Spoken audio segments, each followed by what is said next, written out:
Good morning. Say it into the mic. What's good? What's good? What's good? Good morning. Good morning. How you feeling? Hey, I'm good. And you're looking debonair as always. I don't know if you want to just kick your shoes up because you're all the way coordinated right now. You got to come through coordinated. Well, it's your first time in the Black Media Matter Studios. I got to ask you. We've come out to your space to showcase the opening. We'll be sharing that a little later. But welcome to the Black Media Matter Studios. Honored to be here. We're honored to have you. This is a really special week for you. Tell us a bit about why you started Debonair Decor. Okay, I'll jump right into it. Unfortunately, in the last 2.5 years, I lost my mother, and then right after that, I lost my brother. 16 months, and I was stuck. I was in a dark place and ready to quit. Closer than anybody probably knew, but I just, I didn't want to give up on my two kids, so I just, I couldn't sleep. I was up. And I just remember like my brother's voice saying, "Get up." I started drawing. So I came up with my logo. The two D's in my logo represent their names, Deborah and Dion. When we were younger, growing up in Inglewood, my brother was into fashion. He was a sneakerhead.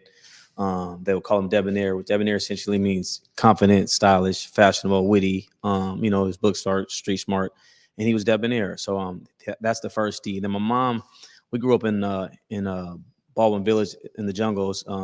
A lower socioeconomic neighborhood, but we would always have nice mid-century furniture and art and decor. So they called her Miss Decor. So he's the Debonair, she's Decor, and the two wings now are a representation of them as my guardian angels. So when I was starting this, I didn't really know what I was going to do with it. I sent the logo to a few different people. I knew I kind of wanted to do some T-shirts. I've always been into fashion. I had modeled professionally, and I've been into fashion, as a sneakerhead, as I said. So I had it, and I sent it to some people. I didn't like it. I sent it to some other people, didn't like it. Then I met a younger kid, and I kind of liked something. So long story short, I just kept it the same. It was just kind of simple. It was strong. The two Ds were intertwined. The wings are now like a representation of my guardian angels. And I did, I think, a T-shirt maybe a year and a half ago, and I kind of did some beanies during CAP, and I had one of them on and kind of got a little buzz going, and started doing a couple pop-ups. Long story short, an opportunity came up to be in Pacific Place Mall in downtown Seattle. And, people say, who opens up a brick and mortar during a global pandemic? And, the most transparent answer is someone that just needs something to keep going. So I just jumped. Didn't know really what I was doing. I think I got a decent eye for fashion. I know how to put together an outfit together, as my partners would say. But now in the business aspect of it, I didn't really know. But I was fighting, for my life not to quit. And I knew like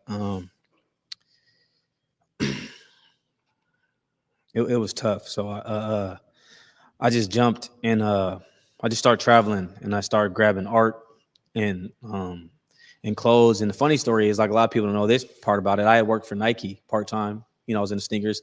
I actually quit Nike so I could carry sneakers in my boutique. You know what I'm saying? And there were some pretty decent benefits from Nike, but I was like, I wanted to bet on myself to where this thing would go so big and honor my mom and my brother to where I didn't need those benefits there. You know what I'm saying? So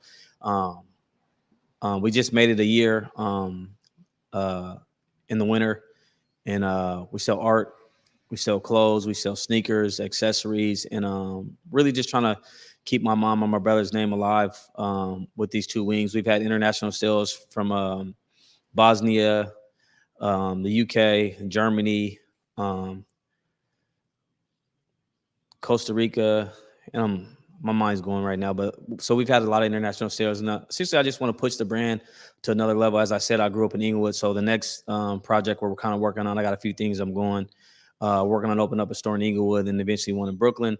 And then I'm excited about something. My daughter, she's there every day. As you guys, if you follow our page, our Instagram, she's in there working hard. So we're launching her lip gloss line. Her middle name is Jade. It's called Jade Decor. She looks a lot like my mother. So it's it's bittersweet having her there. And she grinds. Like, she works. She helped paint the dressing room.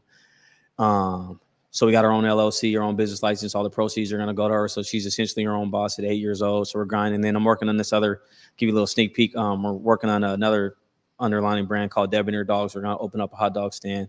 Then I got something else. Can't give you all the secrets. Look at this. No, we're just trying to, push this entrepreneurship thing. And I'm really trying to not just tell my daughter about being resilient and about business, but show her with my actions and going to work every day because I'm tired. And if I'm honest, there's a lot of days I don't feel like going. A lot of days I shut those doors and I'm sick because I miss my mom and my brother more than I can ever put in words. But I know I can't quit on my kids, and so I'm just thankful to be here and to be able to share my story and to really to be able to honor them and carry on their name with Debonair Decor.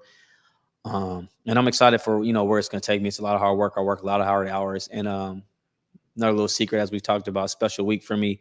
I was born on Mother's Day, so last few years it's been hard. I didn't really celebrate as I wanted to. This year I'm going on a trip next week, and I'm gonna go celebrate me. I'm gonna celebrate my mom. I'm gonna celebrate the accomplishments. I'm not satisfied.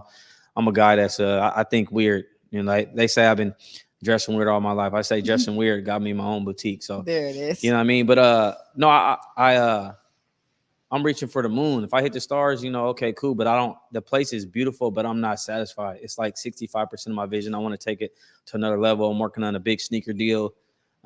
Keep my fingers crossed. If I get that, like, it's going to change the game. And I also got some other newer brands coming in. And then we got to pop up because I got I got a really dope local brand coming in. It's called Mediums Collective. Yeah. We got some crazy stuff. And then we're working on got another fashion show as we did the other fashion show I was invited to. Well, we got a fashion show we're doing. Then we got a boat party we're gonna do. So we got some things cooking. You know what I'm saying? Those are my brothers over there at Mediums Collective, man. Guys, Shout out to Roger and Caesar, man. Man. I love it. The thing is that for us here at Converge, it's really important that we are not just talking about how we're a part of the community, but that we show up and we showcase that. So I just want to do another little almost throwback to when you opened up the store. Converge Media was in the building. Check this out. Yo, what's up, everybody? This is Eric Calligraphy with Converge Media, and today I'm here with my brother, KJ Kyle, with Debonair Decor. So, tell us a little bit about yourself. What was your inspiration behind the store, and how this all came to be? My name is Kyle Jaquay here. Debonair Decor. I'll just get straight to it, man. Essentially, the brand is just to honor my mother and my brother, who both recently passed away, and the last couple years. My brother, it just hit me hard. I was trying to just really get used to my mom, and then it happened with him. So I just was feeling like I was going into a dark place and I had to do something. I couldn't sleep, so I just started drawing, and I came up with my logo, the 2 D's, which represent Deborah and Dion, and the 2 wings represent them now as my guardian angels. So Debonair is confident, stylish, fashionable, witty, charisma, what I'm saying, book smart, street smart. That was my brother, that was me. We're a lot alike. So that's where the Debonair comes. And the decor piece is to honor my mom. When we were younger and growing up in Inglewood, we had crazy colored couches and beautiful like pastel colored drapes and plates and chandeliers and whatnot. And then she was really into furniture and really neat and really into different colors. So the couture is kind of like the colors you see in the store is kind of to honor them. And who would ever thought I would be in the Pacific Place as a black-owned business opening during a global pandemic. So I'm humbled, I'm thankful, I'm grateful for all the support, and I want to push this thing to the limit.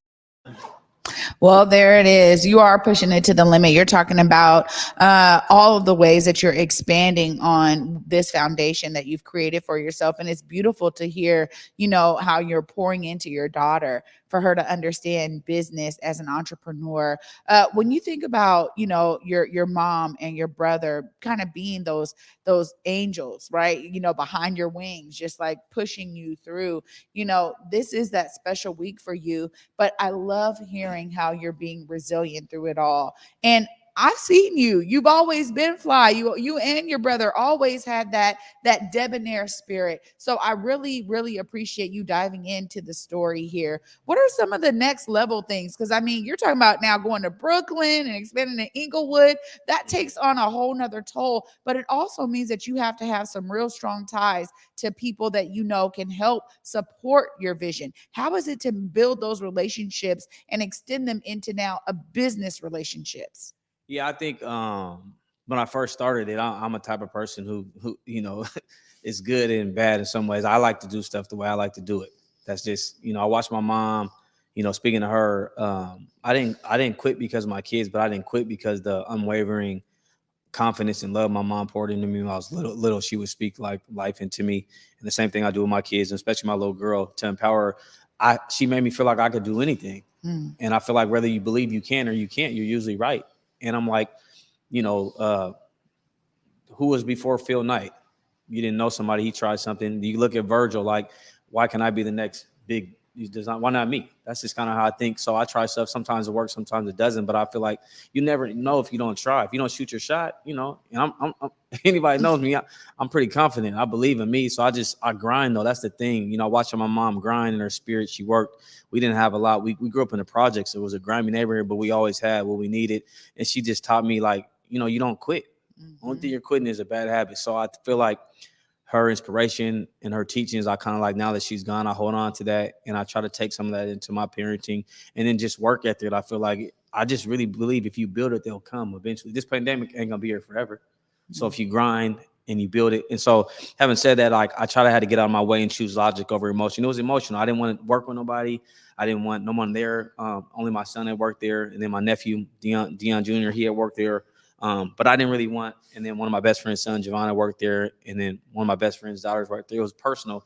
But now, as I'm getting bigger, I have to understand it takes a team to go to the next level. You can get further together than you can by yourself, and that's just removing, you know, emotion and choosing logic. So having said that, obviously my roots growing up in Inglewood, and having some ties to, you know, Nip and his family, some other people. So I'm looking at some spaces in the talks to them. And I go to LA every few weeks to get products and talk on business. And then some of my dad's family being from Brooklyn. So that's just the goal, having stores there. And then, you know, depending on how those goes, the next 3 cities where most people don't know, this is probably the first time I'm saying this live, but it's Houston, Chicago, and Atlanta. Because I just want to have it, you know, really globally, locally, and then, you know, internationally. But just building relationships, having conversations. It's really, I think most things are just having a conversation and then just being transparent. You know, sometimes I've gotten comfortable with telling people no. I don't like no, but I don't like to hear no. I feel like there's a way. But if it doesn't fit what I'm doing, a lot of people come and say, hey, can I do this? Or I want to do this in your space. And I feel like this is something I built literally from the ground out. I literally got out the mud. So you can't just come in here if it doesn't go with my vision. Now, if it does go with my vision and it makes sense and it makes dollars, then we can have a conversation. Yeah. You know what I mean? So I'm just being more mindful about the bigger picture in the long run and understanding that it's a marathon.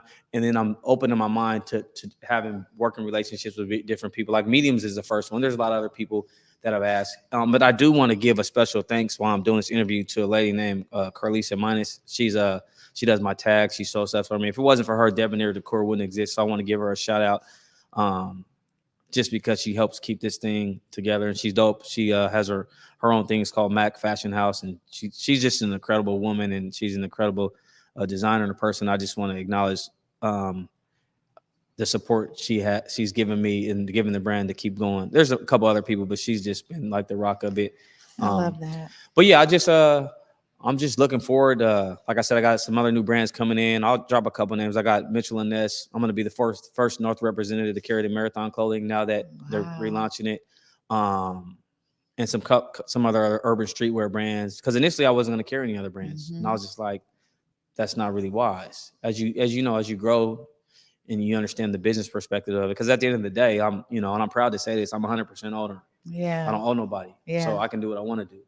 So I'm gonna carry other brands. I'm gonna see how it goes, do trial things. And then like, I'm really just learning. Like, I still feel like people be like, how you did this? I don't know. I just didn't quit. I can't tell you there's one thing that I did or didn't do. The one thing I did do was get up and go to work. Yeah. And grind. And that's what I do every day. You know what I'm saying? I get up, I work out every morning and, you know, send emails or source out different things and I go grind. You know what I'm saying? So I really want to take it to the next level. I think the Pacific Place is a beautiful place. It's a dope mall. The management there is doing a really good job of trying to get new stores and whatnot. And there's some great spaces there. The Wow Gallery is amazing. Absolutely. The Onyx Gallery is amazing. Then my boy Styles, he has a shop called Toxic Threads. There's some melanin in there. Yeah. So, you know what I'm saying? In Pacific Place, when I, 16, 17, 18, like I'd never in a million years imagined, or I never thought that I would even be in there. Well, so we didn't see enough representation. I'll tell you that. Like Pacific Place was almost like a Bellevue Square in downtown. It was kind of like they had Victoria's Secret. That was kind of a store, and then they had Finish Line. They got rid of it. So to be in there, like sometimes I walk in there. I don't think about it, but my friends always tell me like it's kind of a big deal. But I just want to take it so much further. I'm thankful for the space I'm in, but I want it, like I said, to touch multiple cities and those other business endeavors that I have that I want to do. So you guys got to come check me out. I'm gonna go ahead and say we're at 600 Pine Street, Suite 110, Seattle, Washington 98101. Our Instagram is Debonair_Decor KJ. Our Facebook is Debonair Decor Couture. We're open Tuesday through Saturday, 11 to 7, Sunday 12 to 6. We got dope art, dope clothes, dope sneakers, good energy, good vibes. And you got me, you got Debonair. You know what I'm saying? So come check us out. We're working real hard. Absolutely, working very hard. And congratulations to you and everything that you're doing, the relationships that you have there, you know, and the ways that you are building upon this vision. Kyle, thank you for actually making time in your busy schedule, because this being a special week for you as you celebrate your mother and your brother. You just showed me the dope tattoo. I don't know that we can get it on camera, but it's like it's so good. It literally looks just like his brother. It's hard for you guys to see it, but he's definitely got his mom and his brother on his leg. The day before yesterday, I got their portraits. You're representing. And I waited almost 2 years because I wanted to find a special person. I'm gonna give him a shout out. My guy Sam, Polynesian dude. Like it's amazing. Like I can't believe how much it looks like my mom. I can't believe how it looks like my mother. So this is like an honor and a tribute to them. And he was booked out for like a year, but he made an exception. Probably not supposed to say this, but I'm gonna say it. He made an exception because it was a memorial for my mom and brother. So he did it for me knowing my birthday. So I'm thankful. And I'm gonna send him some business. And this is another way of me honoring them and keeping them with me every day. Amazing. Yeah. Kyle Jaquay here. And you know what? Before I let you go, I got to give a family shout out, because my cousin Jaquay Holiday is also doing some restoration of sneakers. And I know he's also there. You know what? You're doing phenomenal work. And thank you for being a staple in our community and really showcasing to people that the grind is real. Getting up every day, like you said, having that, resilience to push through your own emotional pain to now create something that we all get to support. I'll be seeing you this weekend, bro. I so appreciate you for joining me. Let me piggyback on that. I also wanted to say too, give my guy Holiday Black a shout out. He's one of my friends, not just a business partner. He works hard. You know what I'm saying? He's present. He speaks life into me. And he actually named it the $1 Million Spot. That's like our hashtag. And that's his name thing. He calls it, and he comes in. And it's just good energy and good vibes. And we're both, sneakerheads. And it's just a lot of positivity, two great minds that come together, and we're doing something big. So it's obviously I'm the owner, but it's our space. Yeah. Like he's there now working with my brothers from Medium. It's their space too. So I'm just trying to create something where everybody feels welcome. I don't care what color, race, creed, sexual orientation, religion you believe in. If you're positive, you got good energy, you're welcome at Debonair. Absolutely. Well, I know I'm welcome. I'm definitely coming down. And I need to come and shop. We didn't really speak on that. I know we're going to get off here, but like, I think it's dope that you have an interview, because you had a personal relationship with my brother and you actually knew him. So that's special for me to be able to do this with you. So I thank you guys for having me. I'm honored to be here, and just know like, this is just the beginning. You know what I'm saying? I love you so much. Yeah. Right back at you. Thank you for being here. Yeah.